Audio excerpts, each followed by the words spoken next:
নম্বরে আসেন সংশ্লিষ্ট বিদ্যালয়ে অধ্যয়নরত ছাত্রছাত্রীদের অভিভাবকের পক্ষ থেকে মনোনীত একজন বিদ্যুৎসাহী।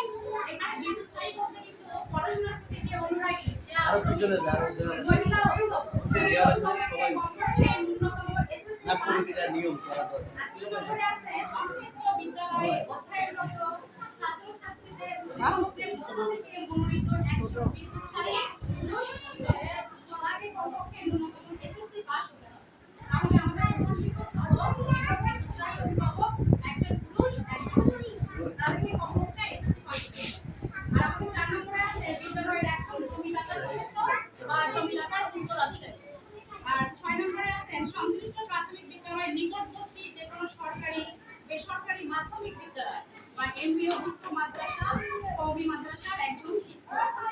তারপর আছেন সংশ্লিষ্ট প্রাথমিক বিদ্যালয়ের সরকারি শিক্ষকদের মধ্য থেকে নির্বাচিত একজন শিক্ষক প্রতিনিধি। সংশ্লিষ্ট বিদ্যালয়ে অধ্যয়নরত ছাত্রছাত্রীদের অভিভাবকদের মধ্য থেকে নির্বাচিত দুজন মহিলা অভিভাবক।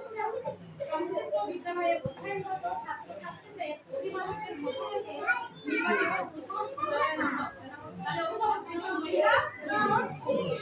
আর ইউনিয়ন পরিষদের সংশ্লিষ্ট ওয়ার্ডের সদস্য, পৌর এলাকার সংশ্লিষ্ট ওয়ার্ড কমিশনার, সিটি কর্পোরেশনের কাউন্সিলর, আমাদের এখানে সিটি কর্পোরেশন। আর সংশ্লিষ্ট বিদ্যালয়ে যে আমাদের ক্যাথলিক এরিয়া আছে, ক্যাথলিক এরিয়ার একজন অবসরপ্রাপ্ত সরকারি প্রাথমিক, সরকারি মাধ্যমিক বা এমপিওভুক্ত মাধ্যমিক বিদ্যালয়, মাদ্রাসা বা কওমি মাদ্রাসার শিক্ষক, যে কোনো একজন সরকারি কর্মকর্তা। মানে মোট 12 জন আমাদের এখানে সদস্য। এসএমসি কমিটি মানে বিদ্যালয় ব্যবস্থাপনা ম্যানেজিং কমিটির সদস্য 12 জন। আর সংশ্লিষ্ট প্রাথমিক বিদ্যালয়ের প্রধান শিক্ষক ও শিক্ষক প্রতিনিধি এবং মাধ্যমিক বা মাদ্রাসা থেকে নিযুক্ত শিক্ষক প্রতিনিধি ব্যক্তিদেরকে অন্য সদস্যদের থেকে একজন সভাপতি এবং একজন সহসভাপতি নির্বাচিত। তবে শর্ত থাকবে যে সভাপতিকে ন্যূনতম স্নাতক বা সমমানের ডিগ্রিধারী হতে হবে।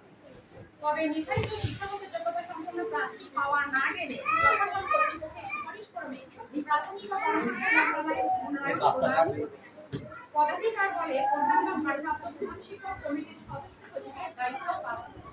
আর আমাদের এখানে প্রধান শিক্ষক একজন কি সদস্য সচিব হিসেবে দায়িত্ব পালন করবে। আর এই সদস্যগণ উপজেলা বা প্রাথমিক শিক্ষা অফিসারের সুপারিশ ক্রমে উপজেলা নির্বাহী অফিসার বা জেলা প্রাথমিক শিক্ষা অফিসার কর্তৃক অবশ্যই মনোনীত হচ্ছে। এই বিষয়ে আপনাদের আগে কারো কোনো প্রশ্ন আছে যে আমি এটা বুঝতে পারছি না, এটা সমস্যা না?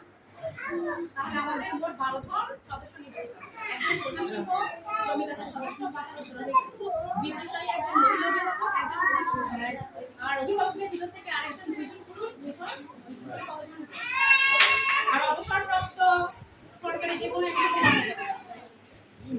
আর হাই স্কুল বা প্রাইমারি স্কুল সরকারি। আর আমাদের ওয়ার্ডের একজন সদস্য